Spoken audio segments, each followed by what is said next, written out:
México, horizontes de la razón para Hugo Zimmermann en el tiempo de su creación, y qué significa horizontes de la razón a 25 años de haberse creado. La pregunta obligada sería: ¿cuál es la vigencia del texto? ¿Cuál es la vigencia de la obra, mejor dicho? ¿Y cuáles son los hallazgos que Hugo Zimmermann ha hecho en la lectura de su propia obra a 25 años de su creación? Esto me gustaría hacer mención de la primera intervención que tuvo el doctor con relación al contexto que hace la diferencia de aquellas preguntas de las cuales sabemos que se hicieron hace 50 y 60 años. Y la pregunta sería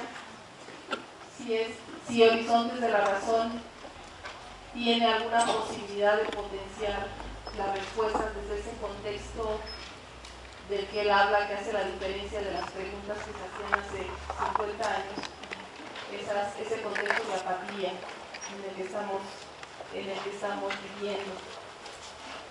Y bueno, dentro de ese contexto y esa obra que se creó hace 25 años, pues yo creo que el doctor tiene mucho que decirnos, entonces le damos la palabra. Ahora que recuerdo de la publicación de Discurso Crítico, que es el verdadero título que tuvo el primer texto, yo acababa de cumplir 5 años.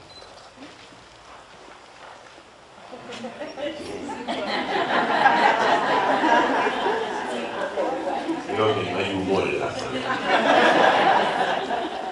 O sea, no es concebible que un niño de 5 años le pueda escribir el curso crítico. Nadie lo cree.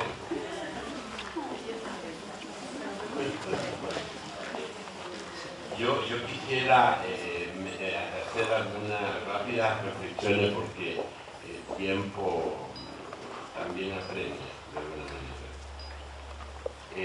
Yo creo, en primer lugar, un problema importante en el plano de lo que se llamaban acá de los espacios, de los territorios del pensamiento, cómo han ido cambiando.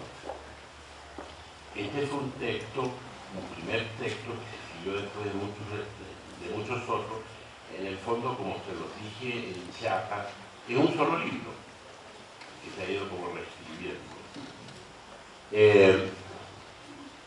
En esos años, en los 80, habían espacios del pensamiento, por lo menos en varios países del continente. Retomo lo de los territorios simbólicos. Y este fue un trabajo que yo inicié en el Colegio de México a contrapelo de las autoridades, que nunca lo vieron con buenos ojos. Sin embargo, porque no lo entendían, que hacían unas cosas extrañas, porque a mí me habían pedido originalmente que hiciera un trabajo estadístico de cómo medir el progreso local.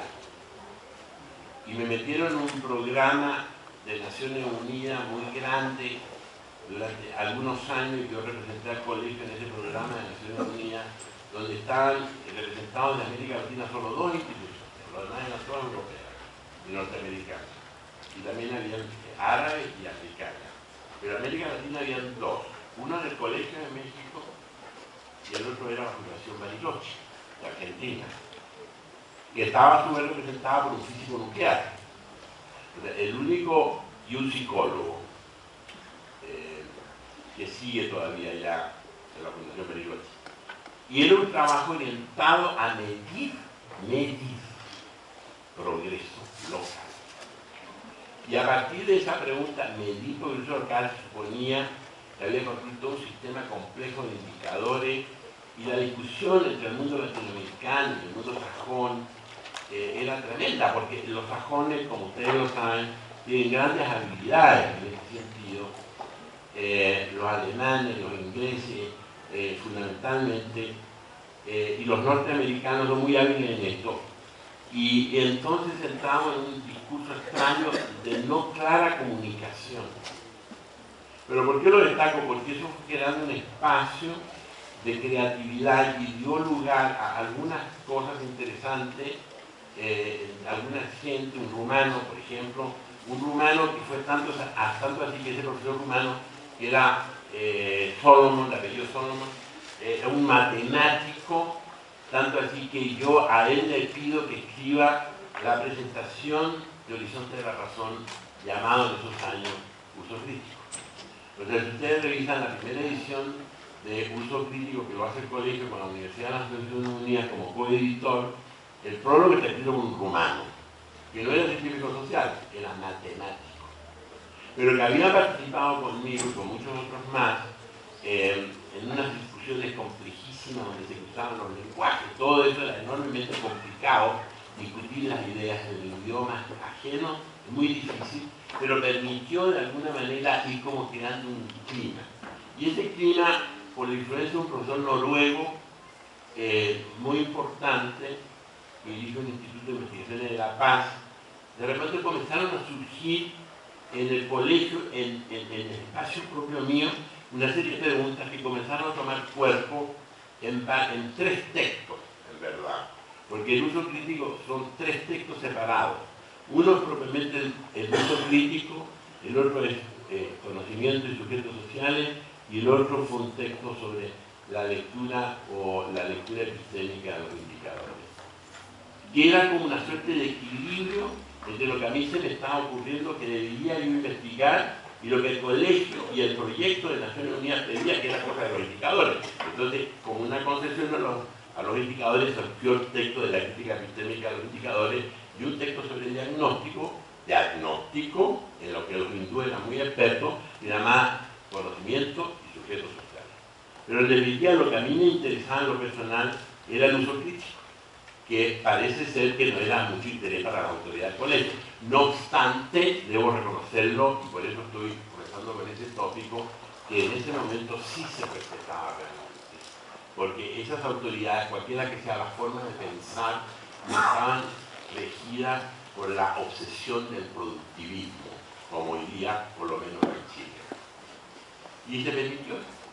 Y tanto así que lo publica el colegio en coedición con la Universidad de las Naciones Unidas, que era una universidad, como todo este mundo paradójico del capitalismo, financiada por los japoneses, pero controlada por los norteamericanos.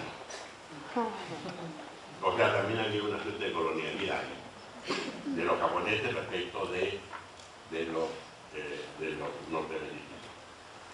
¿Qué puedo yo rescatar de esta experiencia? Yo diría en primer lugar, para ser sintético y dejar como algunas líneas de reflexión, yo creo que en primer lugar el texto, el uso crítico de su nombre, fue el producto de un seminario eterno, infinito y sin término en la UNAM, que se acompañaba también de un seminario también sin término en el Colegio de México. O sea, lo que quiero comenzar señalando es que el uso crítico de la teoría fue un producto de una actividad docente. Fue resultado de clases, fue el resultado de discusión con alumnos, que no eran muchos, 4 o 5, que soportaron esta discusión durante mucho tiempo. Un seminario que estaba originalmente programado por durar 6 meses, duró 3 años y medio. Hoy sería eso inconcebible. Por eso fue aceptado por la Facultad de Ciencias Políticas, por la división de posgrado, y también por el Centro de Estudios Sociológicos del Colegio de México. Es decir, ¿cómo es posible que este señor tenga un seminario que está programado solo para 6 meses y que dure 3 años y medio? Sin embargo, en estos años se podía hacer, y el resultado, digamos, era la creación de una comunidad entre estudiantes y profesores.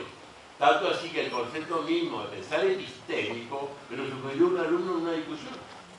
Lo que usted está tratando de decir no es pensamiento metafísico, ni filosófico, ni solo crítico, ni menos teórico. Es pensamiento epistémico. Un alumno que después tuvo cargos destacados en la UNAM, no es el caso de Gloria. Un hombre de las ciencias sociales, muy vinculado a la Facultad de Ciencias Políticas y al Instituto de Investigaciones Sociales de la UNAM, y como él muchos más. Eran alumnos mexicanos y alumnos también argentinos, y habían brasileños, chilenos no había.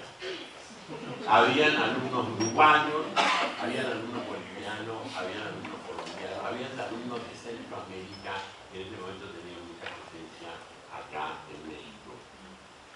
Y es entonces un resultado de ese orden, una constante discusión, sí, una constante discusión muy de laboratorio, muy de taller, y que de pronto, como yo tenía un borrador, lo discutía con los alumnos y me decían, mire, le falta esto, le falta lo otro, le falta lo allá, y entonces a partir de esa discusión se iba completando el libro.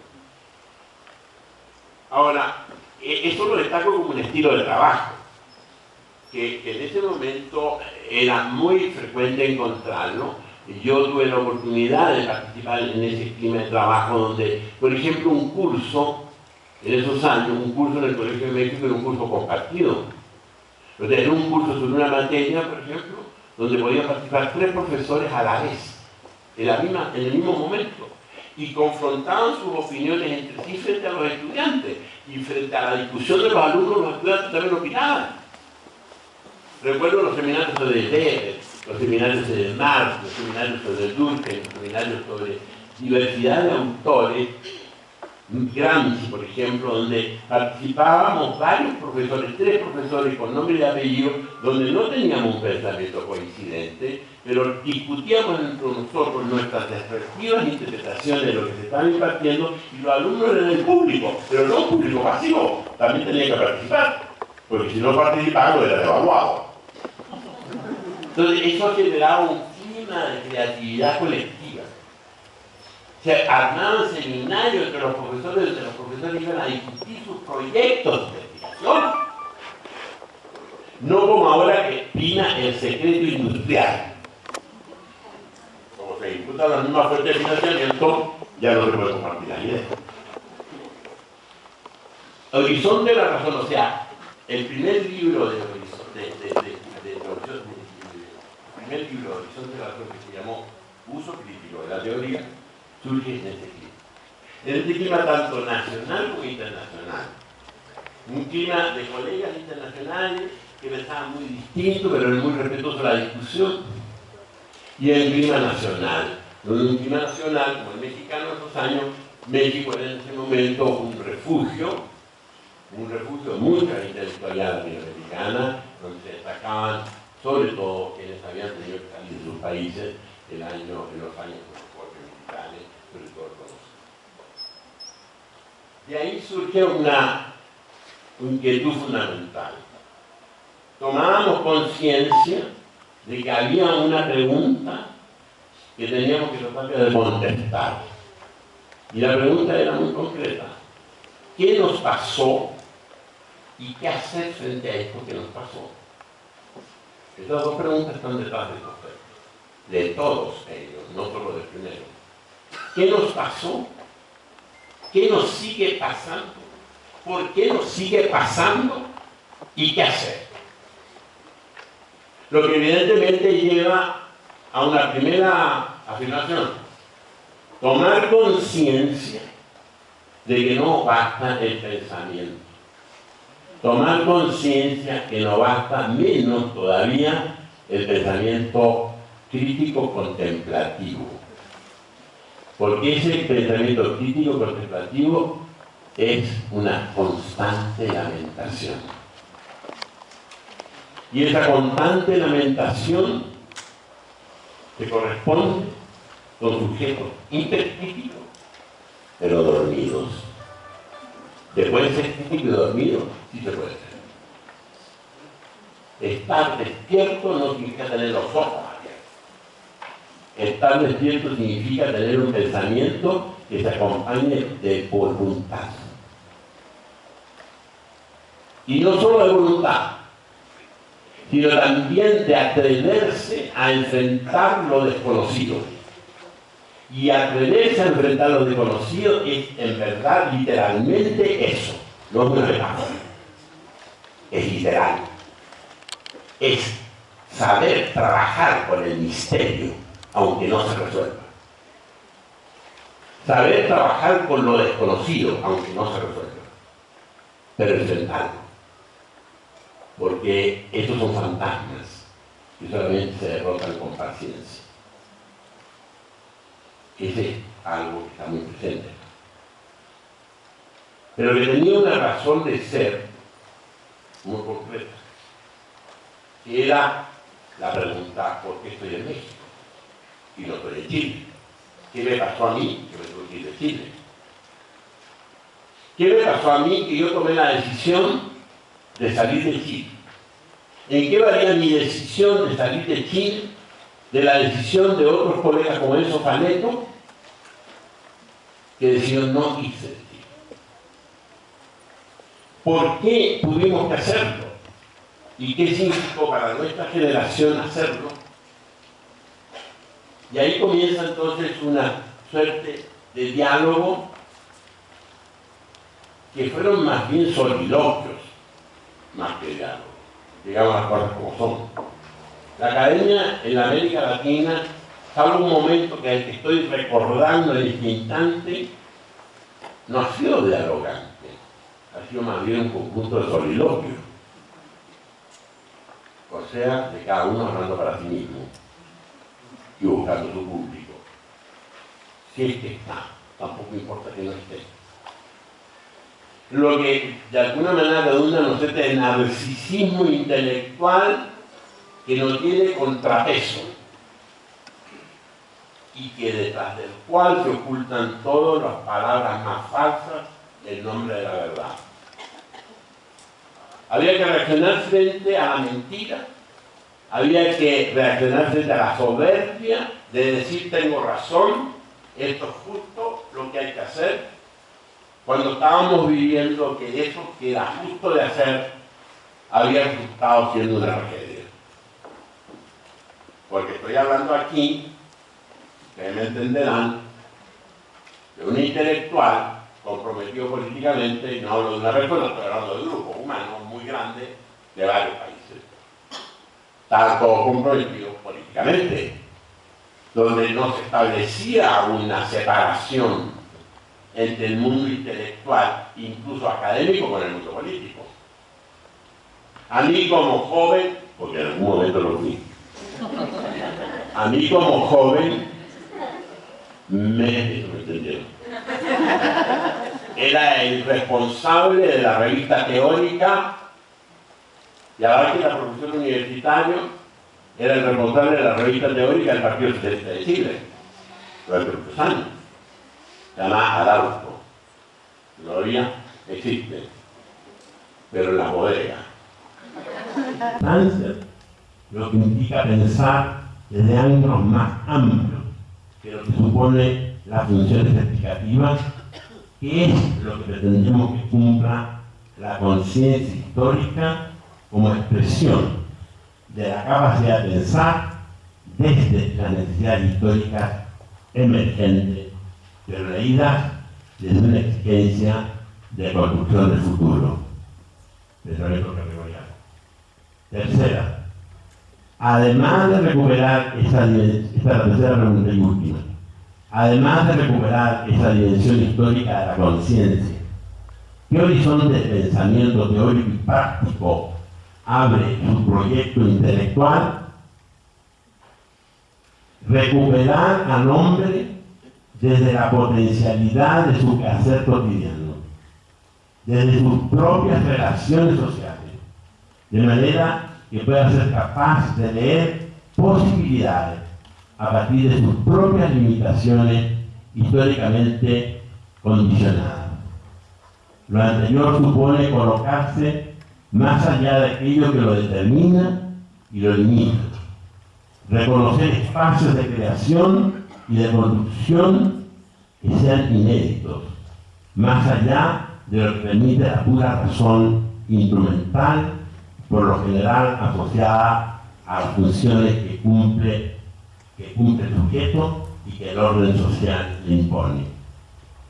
En una palabra, saber pensar recuperando la autonomía, potenciando la subjetividad de cada hombre concreto, no como sujeto trascendental, o asociado al discurso metafísico.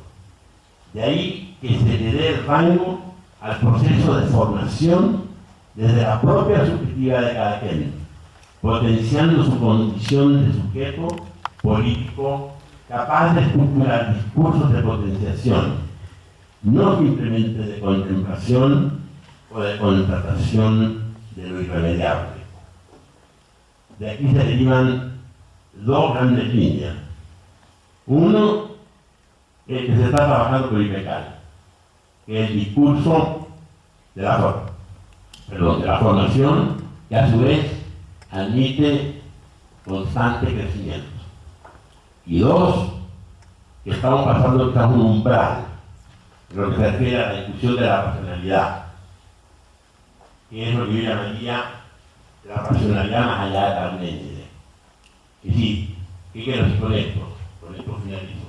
Es una racionalidad que ya no se agota en la estructura dominante de la cultura occidental, que ha sido fundamentalmente la racionalidad del discurso, fundamentalmente los tipos de discursos que han sido dominantes en la cultura occidental.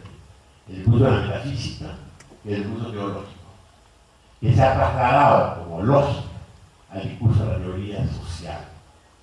Creo que estamos enfrentados a una racionalidad diferente, una racionalidad del hombre protagónico, del hombre constructor de sus propios destinos, del hombre capaz de construir desde lo inédito, atreviéndose a hacerlo, que es lo que yo llamaría la racionalidad propia del pensar político. Creo que esa es toda una hereda de aventura intelectual por recorrer. Muchas gracias.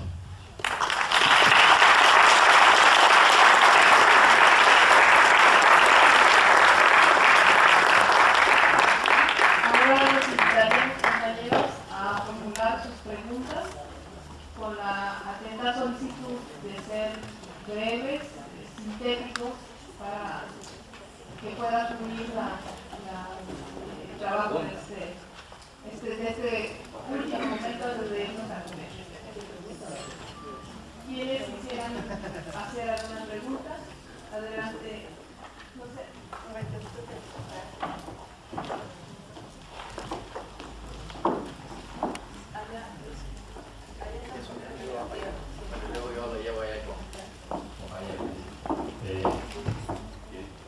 Perdón, es indudable que muchos siguen buscando en la producción de Zimmermann respuesta teórica.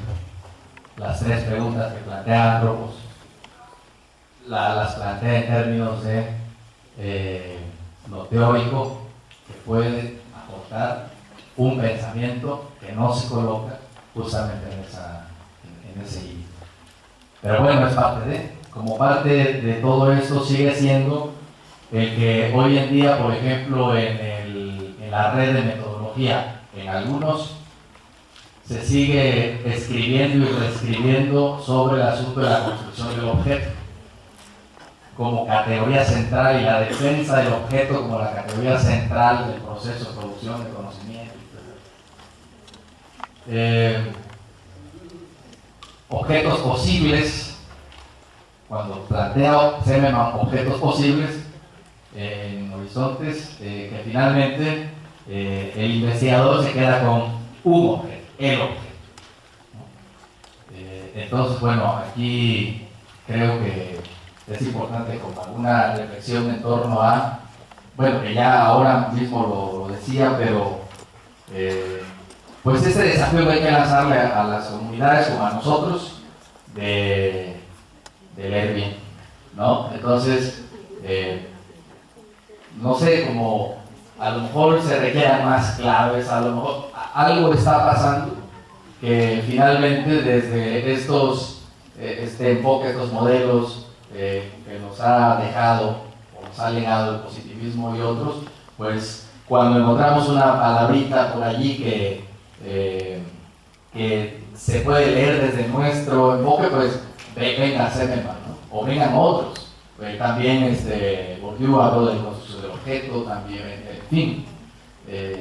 Entonces sacamos la obra del autor o el pensamiento del autor del contexto de Entonces esa es creo una responsabilidad en términos de lo que aquí hace rato se decía como ético-político.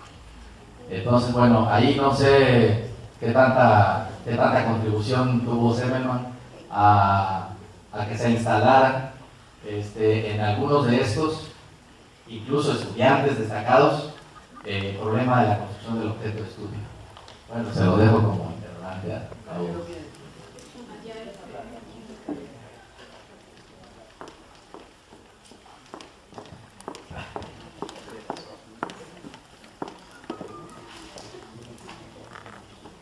Maestro, yo tengo dos preguntas. La primera, aunque lo insinuó y habría que volver sobre la grabación, porque creo que la respuesta está ahí. La construcción del concepto epistémico señaló que fue sugerencia de un estudiante. ¿Qué pasó después de eso? Porque la categoría epistémica y no epistemología se convierte no solo en una categoría, sino en un concepto estructurante de toda su propuesta. ¿Cómo a partir de esa experiencia de ya no hablar de epistemología, sino quitarle el logos y dejar la episteme, cómo se sigue trabajando esa categoría? Y la segunda, en esa propuesta epistémica del maestro, hay un ámbito en el que se desarrolla fuertemente, que es en el ámbito de la formación, gracias a todo lo que la maestra Quintana ha logrado a partir de su propuesta de la didáctica no parametral. Es decir, su propuesta epistémica ha logrado concretarse particularmente en el campo de la formación y en el campo de la educación. La pregunta es, en los inicios de su propuesta, no hay una preocupación didáctica ni educativa, hay una preocupación en torno a las ciencias sociales como tal, al desarrollo de las ciencias sociales, a la epistemología de las ciencias sociales, a la investigación de ciencias sociales. ¿Qué ha pasado con el desarrollo de ese ámbito? ¿Cómo lo ha percibido desde su experiencia y su trabajo?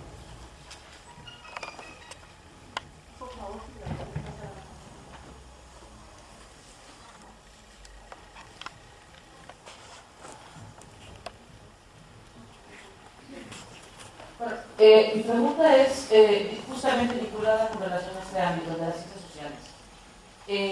Creo que esta afirmación que hace el doctor Zemelman con relación a que se han leído a veces a lo mejor malos textos, creo que tiene que ver justamente porque con el hecho que habitualmente desde las ciencias sociales buscamos como claves metodológicas, ¿no? Lo que estamos buscando es cómo aprendo a investigar.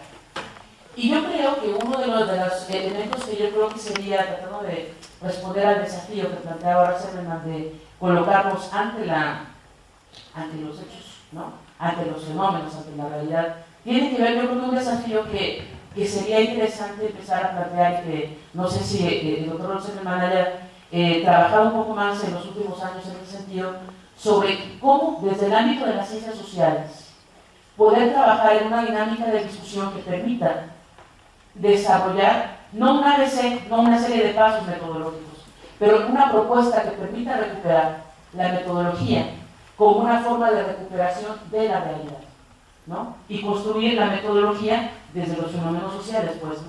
Porque creo que uno de los problemas, insisto, que ha habido con relación a la lectura de los textos tiene que ver con el hecho de que en ciencias sociales buscamos hacer como analogías, ¿no? Dice historicidad, sinónimo, contexto histórico, y no es lo mismo, ¿no? Entonces creo que el problema estaría un poco en la dinámica, digamos, de empezar a buscar una forma que permita, desde las ciencias sociales, empezar a replantearnos qué sería entonces, desde esta perspectiva, el sentido de lo metodológico, ¿no?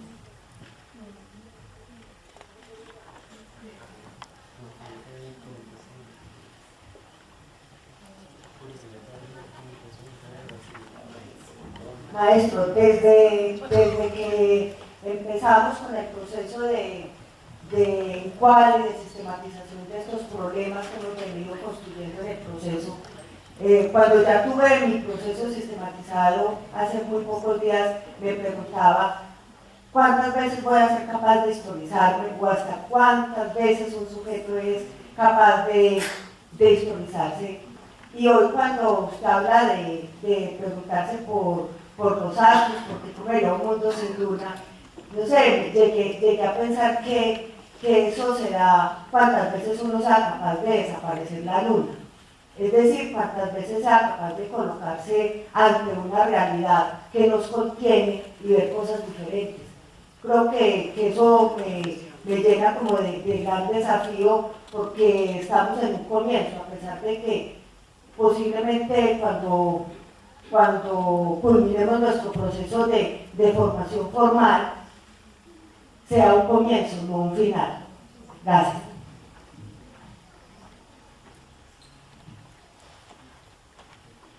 Hugo, hay un asunto que me ha llamado poderosamente la atención y es la discusión entre episteme y doxa. Porque la episteme estudia las epistemes y la episteme estudia los comportamientos de los actos sociales. Es más, estudia la doxa. Yo pregunto cuál sería el lugar de la doxa en una posible llegada de un texto, porque es que las epistemes siempre son miradas desde el rigor apolíneo y la doxa permite la mirada desde lo dionisiaco. Estoy haciendo alrededor de esa pregunta porque usted tiene y entendemos que varios pensadores tienen motivaciones comunes, casi que de corriente suceso, pero que no son bien leídos. Por tanto, mi pregunta es alrededor de las doxas, de lo que es la opinión pública, de lo que ocurre en la calle. ¿Qué tendría lugar frente a esto de la doxa? Porque veo una paradoja, sin que la paradoja necesariamente deba resolverse, porque la paradoja es perfectamente aceptable, o lo que sería poesía oxímoron, o lo que sería para los hindúes, los koanos, ¿cierto? Como que no tengan que resolverse, pero sí pensarse.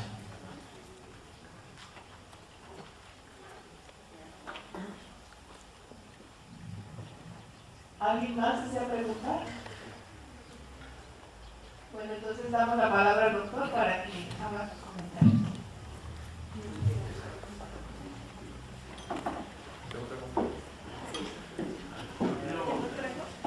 Aquí hay, y retomo la pregunta en relación a los desarrollos. Yo creo que el concepto de episteme apunta, no para incluir aquí en un debate, en verdad el pensamiento histórico. Es el pensamiento histórico.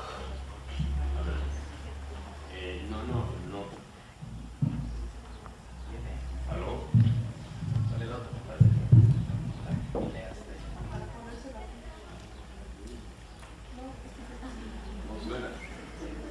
Quiero hacer una... Se acabó la fila. Betty, el otro mejor. El otro mejor es. ¿Aló? Yo tengo ahí algunas opiniones muy personales que son la propia evaluación que yo hago del funcionamiento de los textos, ¿no? Creo que hay varios factores que perturban el funcionamiento de los textos. Uno es mi persona, quizás no es importante. No, sí, creo que los textos tienen que tener su propio espacio y que no estén mediados por nadie, no estén mediados menos por mí. ¿Por qué digo esto?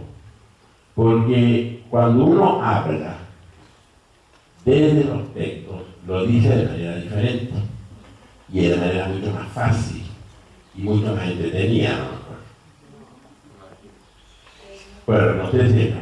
Pero los textos son el problema, porque ahí nos estamos nosotros enfrentando a cuestiones que son de pronto muy molestas, digamos, muy molestas porque hay un cuestionamiento de muchas cosas, comenzando por la presencia o no de un sujeto en el discurso teórico, y eso en el mundo académico molesta mucho. Creo que ahí hay una cuestión que tiene que ver con un factor quizás más importante que el problema de las mediaciones, que a lo mejor es altamente polémico lo que yo digo respecto de la presencia o no presencia de intermediaciones. Lo que yo quiero con esto señalar es que, por lo menos en mi perspectiva personal, es que los textos no tienen que ser objeto de exégesis, sino que tienen que ser objeto de apropiación. Y esa apropiación no tiene una normativa única. Yo creo que hay muchos modos de apropiarse. Por ejemplo, pongo en la situación que colocaba Olga respecto de la historicidad. No hay una prescripción de la historicidad. No la hay. Como no hay una prescripción de lo que es la potencialidad. Como tampoco hay una prescripción de lo que es la colocación. Como incluso surgían algunas discusiones en los coordinadores de círculo, que algunos de ellos hablaban de que no era la colocación, sino la constante colocación. Sí, es el esfuerzo permanente.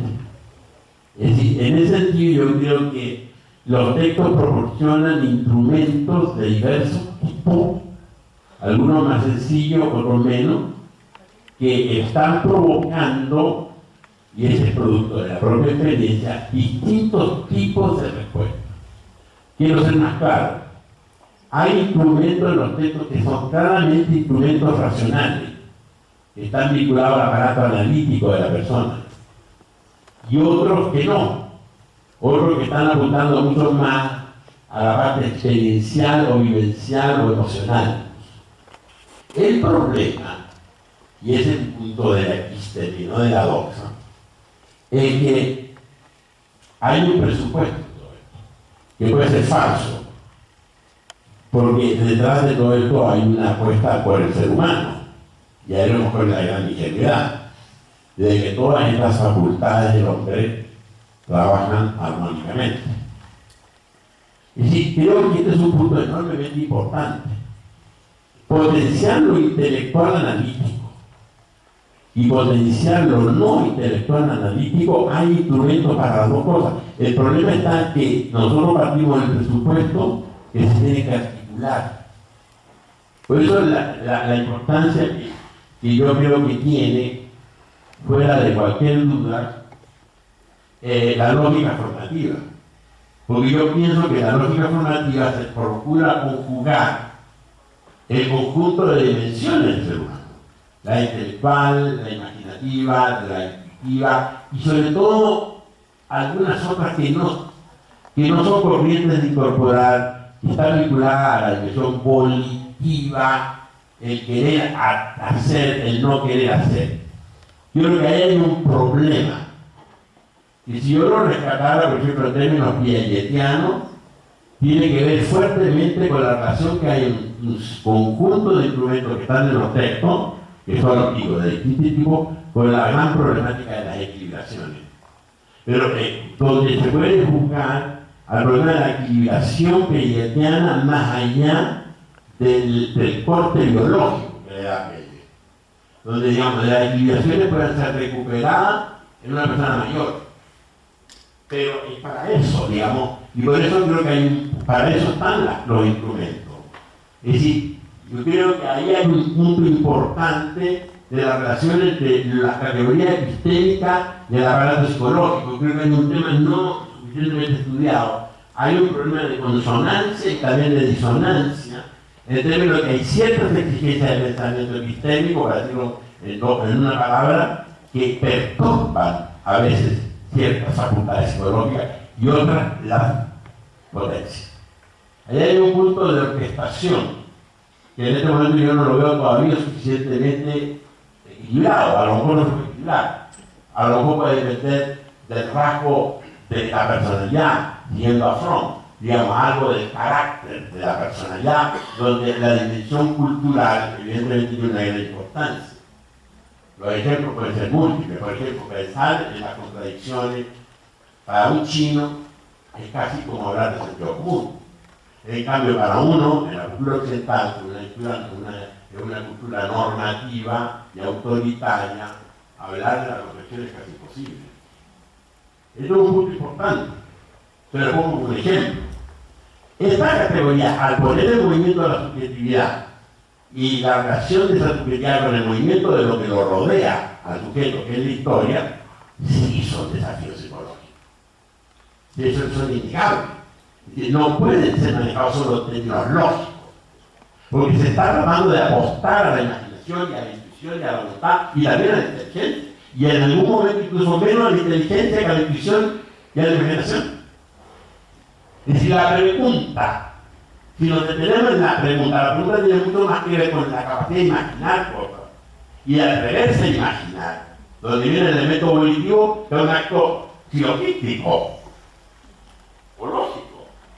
Ahí hay un punto que creo que está pendiente de resolución y que creo que lleva su tiempo. Lleva su tiempo. Pero hay un segundo elemento en relación al juego de la categoría, más bien hablo de los instrumentos de pensamiento, que es muy importante discutir. Yo creo que tiene una cierta importancia, pero no tengo claridad. Lo que sí tengo claro es de dónde nació el problema, que es la relación de una propuesta epistémica de este tipo. Sí, hay un presupuesto que está aquí presente, que tiene ese presupuesto difícilmente se puede manejar. Se necesita tener confianza en uno, se necesita tener visión del futuro, o para decirlo en términos más pomposos, se necesita tener un cierto metadiscurso. Porque estos textos nacen de una crítica a los metadiscursos. Pero la crítica al metadiscurso de la época no descarta la necesidad de un nuevo metadiscurso que fortalezca a la persona en el sentido de ser persona concreta pensante. Estas no son propuestas que pueden funcionar con mentes escépticas, con mentes que tienen que dar la tajada de la erudición. No, van a funcionar. Suponen a una persona con deseo de ser persona.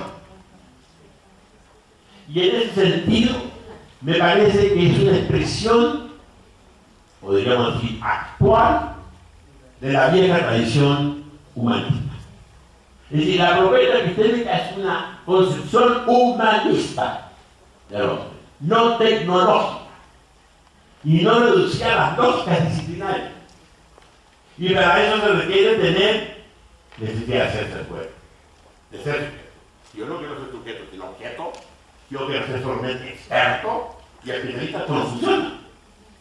Porque lo más complicado que hay, y porque no se puede reducir al machote de los llamados textos de metodología operativa con ruta crítica y todo eso.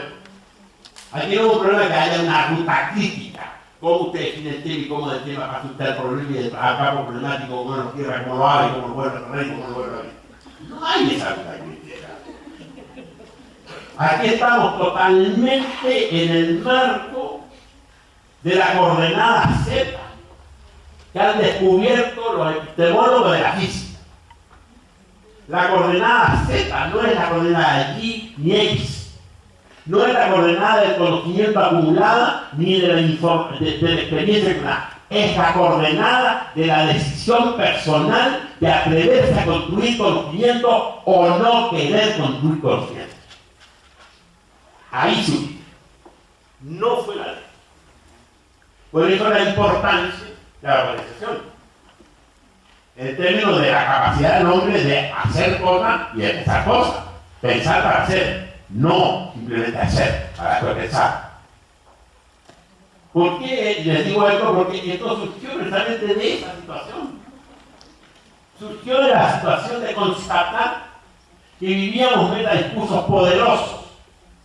El discurso de la revolución, el metadiscurso de la revolución, el metadiscurso de la liberación nacional, el metadiscurso del socialismo que se estaba eventualmente construyendo en 3/4 partes de la humanidad en un momento determinado, donde se pensaba que el capitalismo estaba colapsado, donde existía esa certeza, y donde también existía la certeza que no, la nueva sociedad más justa y liberna estaba a la vuelta de la esquina.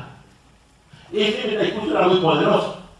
Cuando ese metadiscurso colapsa, es cuando comienza la inquietud de los razón.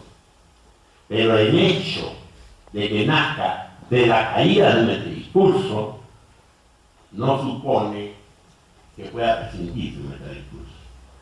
Probablemente de otra naturaleza. ¿Y cuál es esta otra naturaleza? Que probablemente estamos en presencia de un metadiscurso en el sentido clásico de la palabra, y luego estemos en presencia de algo todavía mucho más complejo, pero mucho más claro y real, que es la centralidad del sujeto, es la centralidad del hombre de la historia.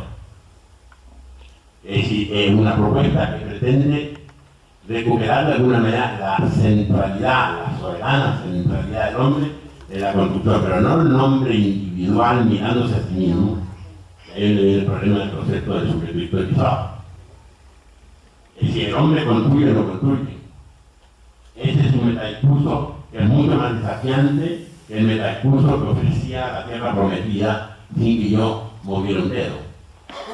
Porque, no olvidemos, que ofrecía el socialismo como en la sociedad futura, era la tierra bendita, la tierra prometida, sin que yo me molestara. Sin que yo me molestara. Perdón, doctor, pero a mí me parece que es muy importante aclarar que contextualizando la época en que surge Horizontes de la Razón, preocupado por una manera de pensar, pero de ninguna manera, digo por la manera en que lo dijiste, el deseo de conocer, que es fundamental, niega la sistematización de esa construcción de deseo de conocer, porque si no ahora vamos y tiramos la ruta crítica. Y eso no me parece pertinente, porque si no se cae como se ha solido decir, que la apuesta en el mañana deja fuera la teoría y que para poder trabajar en esta propuesta no había que leer teóricamente. Ahora también, porque Semelman en una conferencia lo dice, con deseo de conocer ya es suficiente. No, a mí me parece que eso es hay que hacer delicado, porque que creo que es la pregunta también de la compañera Barrueta. O sea, está bien, uno puede ser un líbero pensando en la época que está, pero si desde esa puente epistémica se configura una apuesta metodológica, necesariamente tiene que haber unas condiciones para poder construir conocimiento en relación a esa apuesta epistémica. Entonces me parece que ahí hay que separar esas dos cosas, ¿no? Bueno, yo le agradezco el comentario. Mi idea era un poco llegar a eso, porque estaba partiendo del problema de la crisis del metadiscurso, que ayudaba mucho a la carga, porque el metadiscurso me ofrecía futuro sin yo llegar a moverse, ¿no? Ahora estamos finalmente en lo opuesto. Tenemos que tener el metadiscurso, por decirlo de alguna manera, en nosotros mismos. Y ese acto de pensar exige una alta disciplina. Una disciplina que supone no solamente el intelecto, sino todo el otro, una serie de otras dimensiones de la propia subjetividad.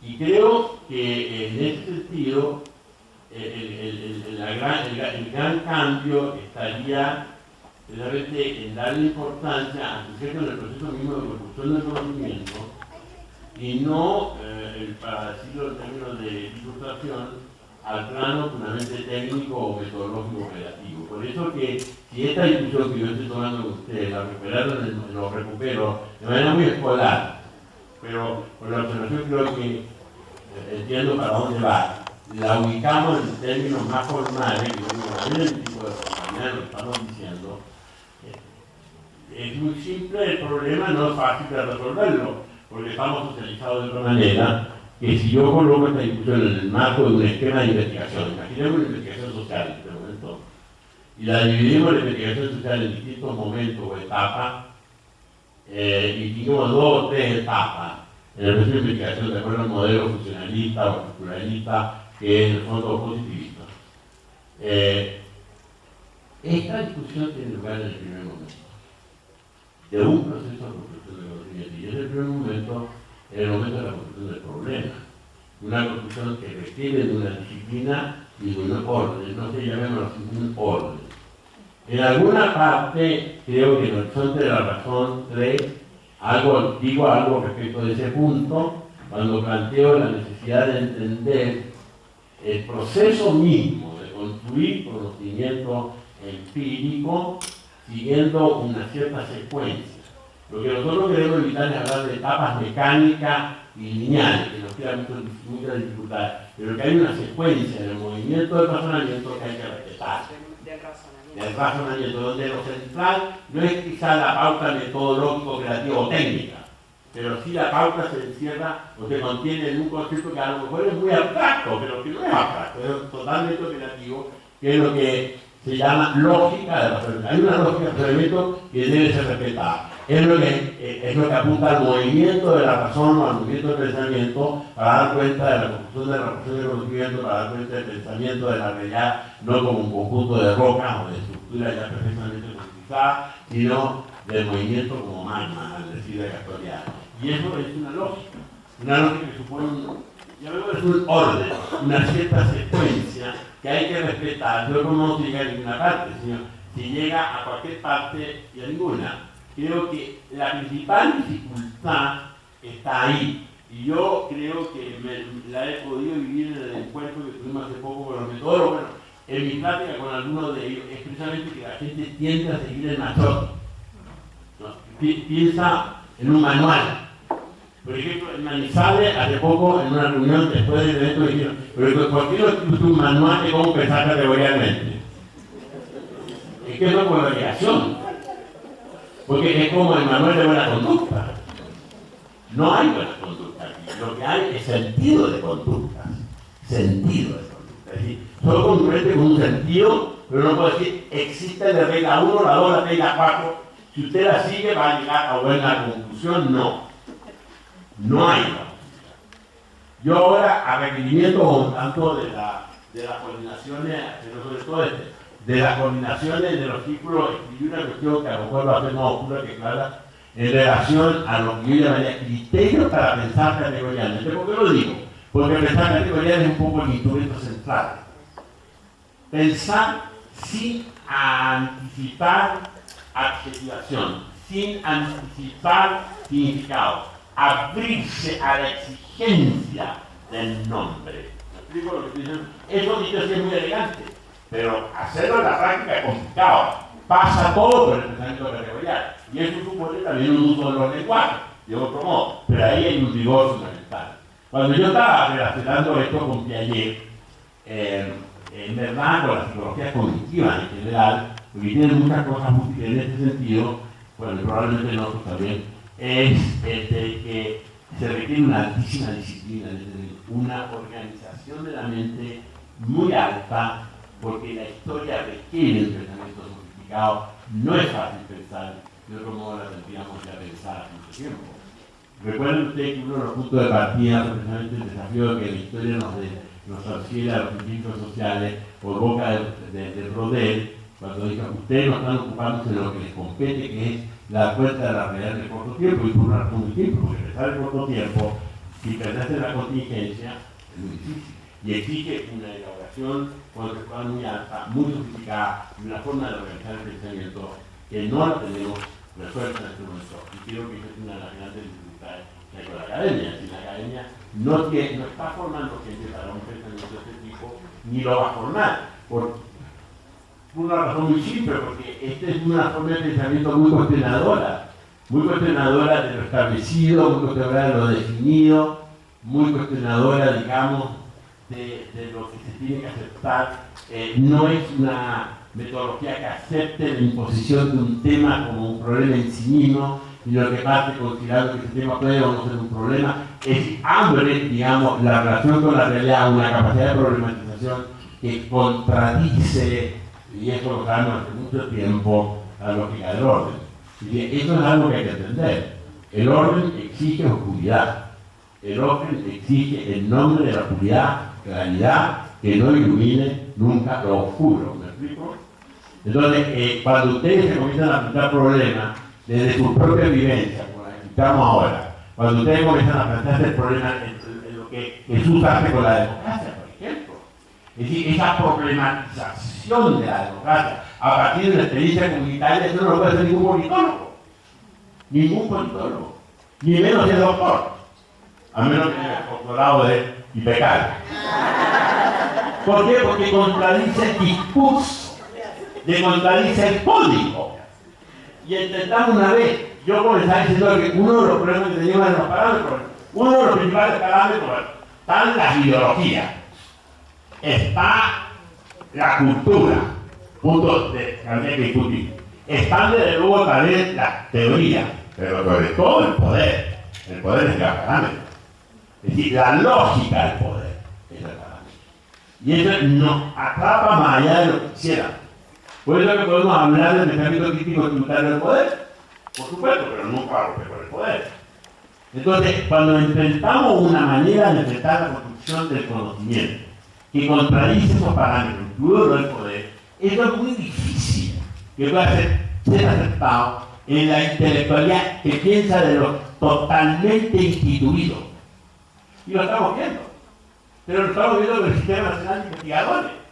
Si el Sistema Nacional de Investigadores, más allá de que haya gente de reconocido mérito, no estoy hablando de personas, estoy hablando de lógicas institucionales, evidentemente es la administración de la inteligencia. Y la administración de la inteligencia es la que reglamenta lo que se tiene que preguntar y lo que no se puede nunca preguntar, lo que se tiene que investigar y lo que nunca se puede investigar. Entonces, dividir la metodología a investigar lo que no se puede investigar, bueno, las consecuencias son brutales. No nos engañemos. Es decir, hay un psicólogo, un psicoanalista francés, que no me acuerdo el apellido en este momento, pero que no es Freud, porque tampoco era francés, digamos, ¿no? Que dice lo siguiente, que tiene que ver con el problema que yo le traté. ¿Cuánto conocimiento se ha construido para ocultar el deseo de no conocer? Ese es el punto central. Y nosotros estamos colocando en ese borde, en el borde de plantearnos los problemas que el orden no quiere que se investigue. Pues yo pongo el ejemplo de casi todas las exposiciones que puse en la mañana, pero aquí recuerdo mucho la excepción de hacer la democracia. Porque si la exposición de un politólogo teórico europeo podría construir toda una problematización de las teorías de la democracia de quien sea a partir de esa experiencia. ¿Por qué? Porque evidentemente son enfoques de un fenómeno que se están de alguna manera, asumiendo que contradice totalmente los parámetros del problema. No nos olvidemos que los fenómenos sociales, esto es un punto también muy importante en la cuestión metodológica, los fenómenos sociales son fenómenos de poder, no son fenómenos objetivos. Es decir, los fenómenos sociales, en la medida que están relacionados con sujetos concretos, para los cuales tienen significado esos fenómenos, no son inocentes en el cómo yo los abordo o en el cómo no puedo abordarlo. ¿Me explico lo que estoy señalando? Si yo no puedo hablar de pobreza, de democracia y de violencia como una situación ontológica, la estoy hablando de sujetos concretos que están enfrentando por una determinada historia social o individual ese fenómeno. Por lo tanto, un fenómeno que tiene una carga de significaciones valóricas más allá de la teoría para determinar sujetos. Por ejemplo, ¿qué sentido tiene para ustedes, por ejemplo, las transacciones bursátiles de este momento? Yo no sé. Y sin embargo, todos estamos felices, contentos, cuando la bolsa subió, cuando la bolsa bajó. ¿Y en qué lo beneficia y en qué lo perjudica? ¿Qué sentido tiene? Bueno, estamos prisioneros de una serie de tonterías que hemos transformado en universales pasionales, que nos están de alguna manera oprimiendo el pensamiento e incapacitando de plantearnos los problemas que están fuera de su límites. Tiene esto que ver con la pregunta de cuidado. Nosotros estamos enfatizando en el orden estrictamente metodológico. Hay sugerencias de cómo organizar el proceso de investigación.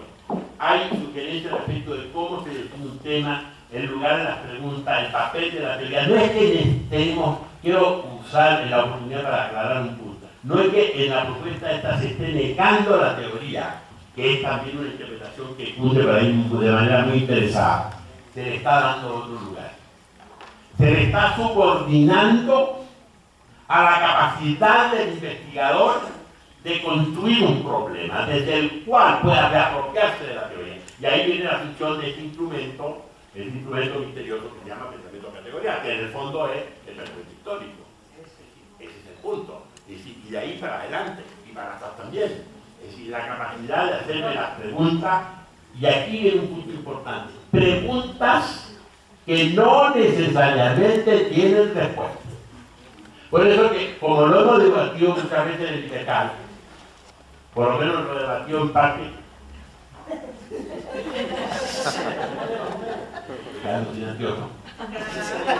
termino con esto, las tesis nuestras, las tesis de acá no tienen por qué llegar a conclusiones.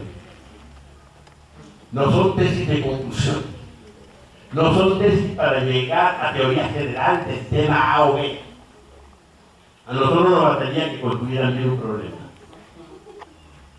Se lo estoy diciendo para consuelo de algunos. Pero construir un problema no en una página, sino en 120 páginas. O en 130 páginas. Ahí sí. Hay una autocreación que yo se los pongo en términos de la discusión metodológica convencional. Es el eje C. Es el eje C.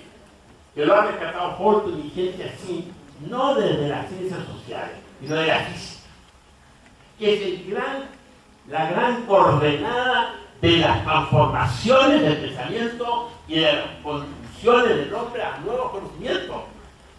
Si no fuera por el eje Z, estaríamos todavía en la época de los astrónomos griegos.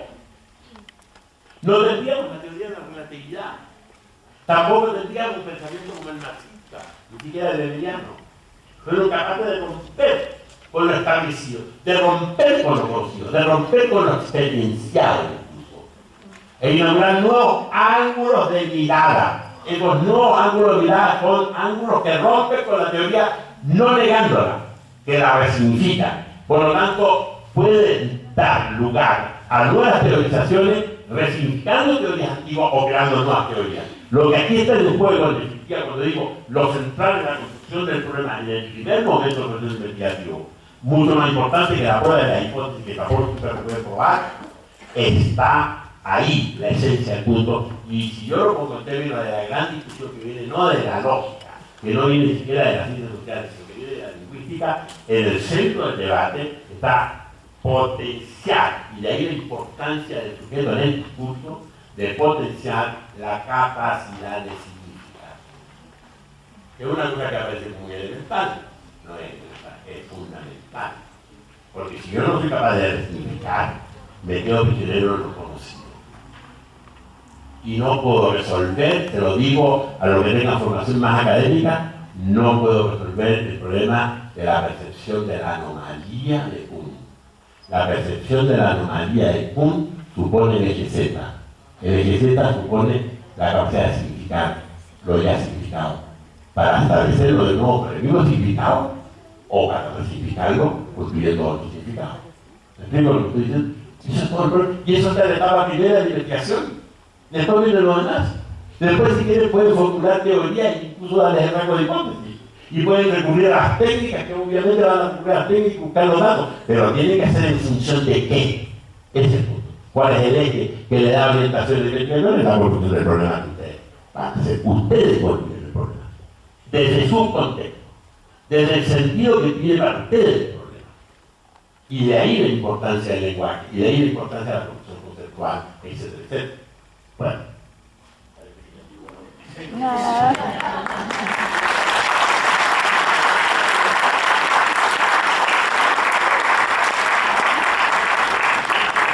Gracias. Nos damos una hora y media. ¿Qué horas son? Las 4. Son las 4. Nos veríamos 5:30 para continuar los trabajos. Gracias.